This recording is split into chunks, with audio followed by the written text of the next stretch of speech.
Bonjour les amis. Salut, salut. Sawadee krap tukon. C'est comme si je dirais bonjour les amis en thaïlandais.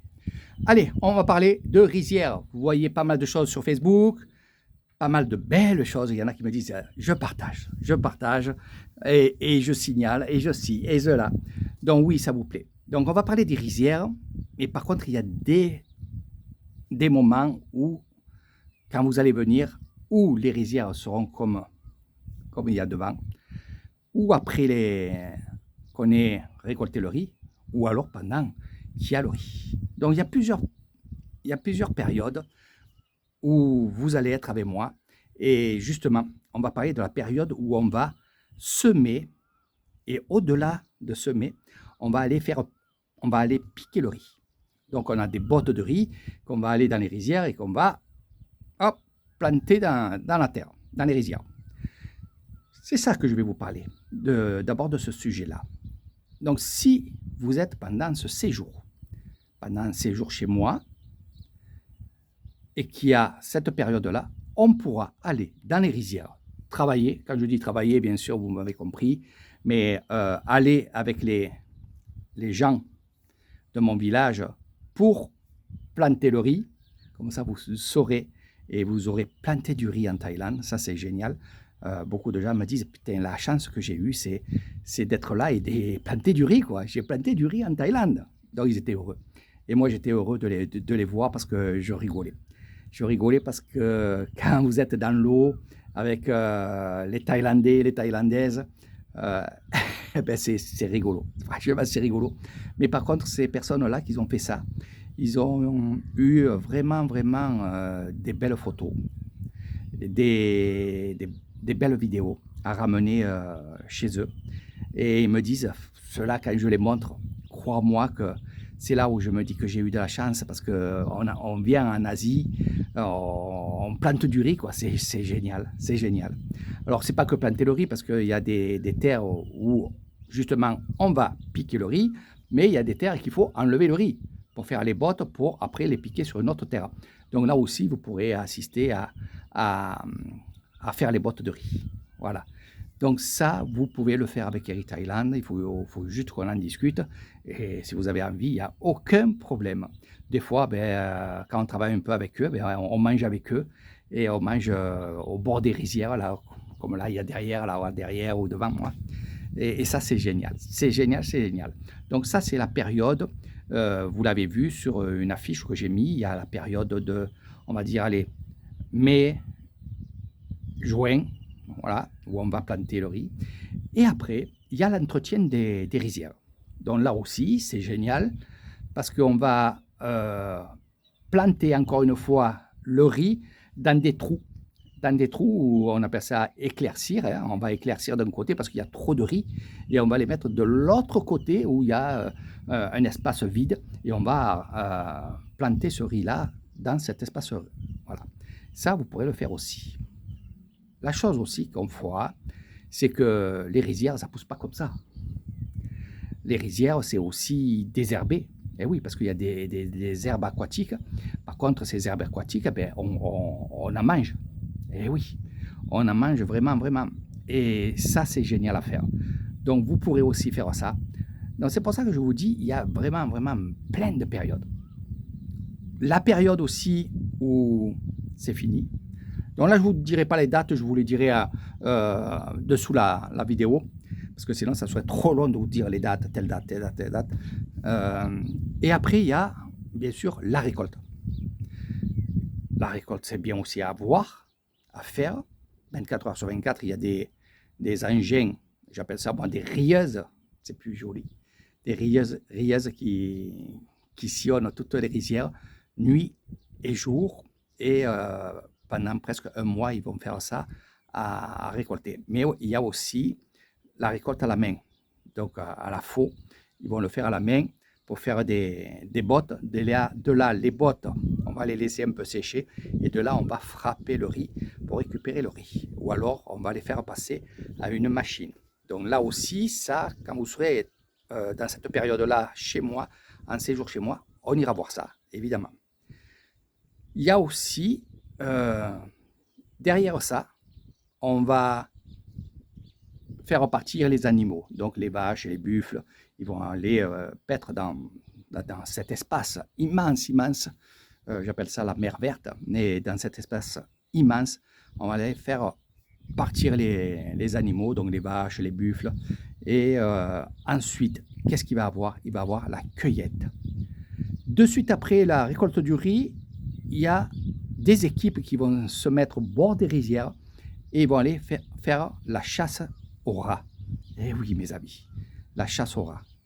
Eh oui.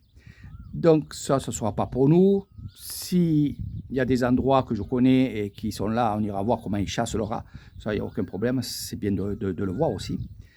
Les choses suivantes, c'est aussi récupérer, on va dire, la cueillette des crabes.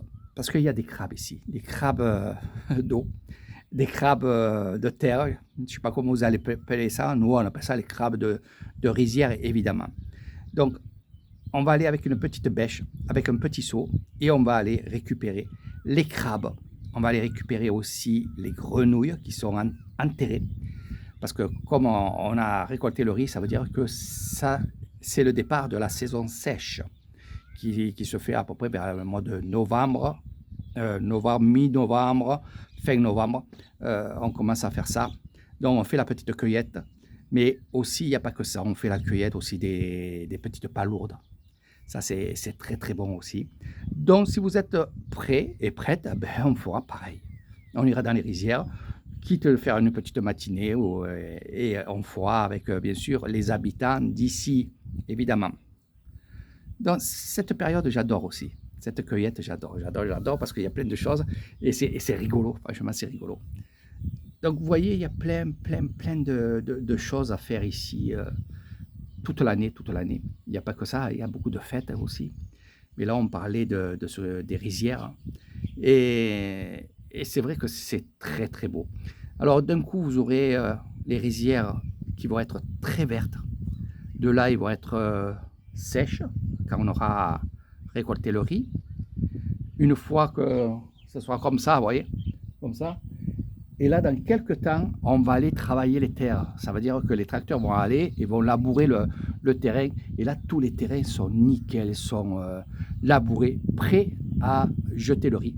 Et oui, à la volée, hein, on le fait à la volée. À la volée ou alors à la repique, comme je vous ai dit. Donc là aussi, on pourra voir ça. Après, il y a la découpe du riz. Il y a plein de choses que je vais vous montrer. Et franchement, c'est que du bonheur. C'est que du bonheur. J'espère que dans votre vie, vous verrez toutes ces choses-là. Il faudra rester longtemps quand même. Donc, qu'est-ce qu'il y a d'autre aussi à voir dans les rizières? À part, quand je vous parle de la vie des rizières, c'est vraiment ça. C'est vraiment ça parce que là, je les vois, ils sont là encore. Ils sont en train de vider le lac pour prendre le poisson. Nous, c'est ce qu'on va faire et je vous montrerai ça à partir de demain et après-demain. Je vous ferai une petite vidéo de la pêche qu'on va faire dans nos rizières. Voilà. Donc voilà pour les rizières. J'espère que ça vous plaît. C'est vraiment l'authenticité. Puis vous serez habillés comme eux parce que si vous allez habiller comme moi, manches courtes, c'est vrai qu'il fait quand même chaud. Puis on se gratte quand même, hein, parce qu'avec la paille et tout. Puis votre premier crabe, vous allez voir, c'est le top. C'est le top. Alors ce qu'il y a, c'est que bientôt, là, il va y avoir la pluie qui va tomber. Et là aussi, je vous ferai une vidéo. Ce qu'on va faire, c'est qu'on va aller chercher les grenouilles. Donc j'allais dire le vrai nom en taille. Donc c'est des grenouilles qui sortent que pendant qu'il pleut.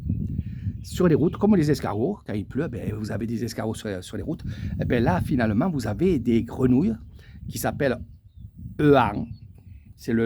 On l'a appelé comme ça parce que elle croisse et elle fait euan. Et le truc, c'est que pourquoi ils vont sur la route ou sur les petits chemins, c'est que quand il pleut, il y a beaucoup de fourmis volantes qui partent, qui vont au bord des lumières, se brûler les ailes et tombent par terre. Et là, les grenouilles viennent et crap, ils se nourrissent. Et ça, c'est un tincho. C'est un petit tincho. Ouais, j'ai fait la grenouille, il fait le tincho. Et finalement, ils vont manger sur le bord des routes. Et c'est là où on les voit, on a des torches et on a un gros sac ou alors un seau. Et on va justement chercher ces grenouilles-là qu'on va manger aussi bien, on va dire, sur barbecue. Mais le mieux, c'est en tom yum, donc en soupe. Voilà. Le tom yum Euan. Excellent, excellent, excellent. Voilà. Donc, c'est des grenouilles qui font des trous et qui rentrent dans la terre. Et par contre, ils rentrent dans la terre, mais très très profond. Et dès qu'il y a l'eau, oh, ils ressortent. Mais par contre, il y en a de partout. De partout, de partout. C'est un peu comme la grenouille buffle. Quand on la touche, elle gonfle. Et j'adore. J'adore ça. Donc voilà, mes amis. Je vous ai un peu trop dit. Ouais, ça va les crapes. Voilà, je vous dis que les rizières, même en soirée, il y a du monde. Voilà, donc je vous dis à très bientôt. Venez à Nissan, venez découvrir ça. Venez découvrir cette vie avec ces villageois, avec moi, avec mon équipe, avec beaucoup de gens. Et franchement, vous ne serez pas déçus. Et surtout, je disais, maintenant, dans votre forfait, si vous prenez un forfait de 15 jours et plus, je vais vous offrir votre Internet illimité pour la Thaïlande. Voilà, ça sera offert par Eric Thailand. J'ai débuté cette chose-là parce que souvent, vous me dites, Eric, dès qu'on arrive, il faut que tu nous trouves pour Internet, pour ci, pour là, pour ci. Donc maintenant, vous n'avez plus à vous tracasser la tête. Ça sera dans votre forfait. Quand vous arriverez le lendemain, ou alors dès que vous arrivez, si vous arrivez le matin chez moi, l'après-midi, on ira mettre Internet sur votre téléphone, il n'y a aucun problème. Et ça sera offert par Eric Thailand. Et là, c'est à partir d'aujourd'hui. Voilà. Donc les prochains qui vont venir, que ce soit une personne ou deux personnes, évidemment, parce qu'il faut penser à une personne, parce qu'il y a souvent des gens qui viennent seuls ou seuls chez Eric Thailand. Là, vous aussi, vous aurez votre forfait illimité pendant un mois sur votre téléphone. Et pour ceux qui sont en couple, ou à 3 ou 4 personnes de la même famille, ben, il y aura une personne qui aura Internet illimité, qui fera le partage, évidemment, pour avoir Internet. Voilà, partage de connexion, tac, tac, et vous aurez tous Internet. Par contre, oui, à mon établissement, il y a la Wi-Fi, il n'y a aucun problème sur ça. Ça, c'est juste quand vous partez en excursion avec moi et quand on part en séjour. Voilà, c'est comme ça. Donc, super cadeau. Il y en a qui sont contents. Il y en a qui ont réservé leur séjour. Ils sont contents. Ils m'ont dit, putain, tu m'enlèves ça de la tête. Voilà, comme on dit à Marseille. Allez, sur ce, je vous fais de gros bisous. Contactez-moi, Facebook, Eric Crouzet. C'est là où vous allez me contacter pour votre séjour. Je ne fais pas de grosse publicité, je n'en ai pas besoin. Et surtout, ça se fait de bouche à oreille. Pour moi, c'est le mieux. Puis, je dois vous dire aussi une chose, c'est que si vous faites un séjour chez moi, par exemple de 15 jours, que vous soyez une personne ou plusieurs personnes de la même famille, je ne prendrai aucune autre personne pendant votre séjour. Donc je resterai avec vous pendant 15 jours si vous restez 15 jours avec moi, si vous restez 5 jours, pareil, et ainsi de suite. Voilà, sur ce, je vous fais de gros bisous. Moi, je vais voir mes amis, tiens, là-bas. Peut-être ils auront une petite bière à m'offrir. Je pense que oui. Allez, bye bye.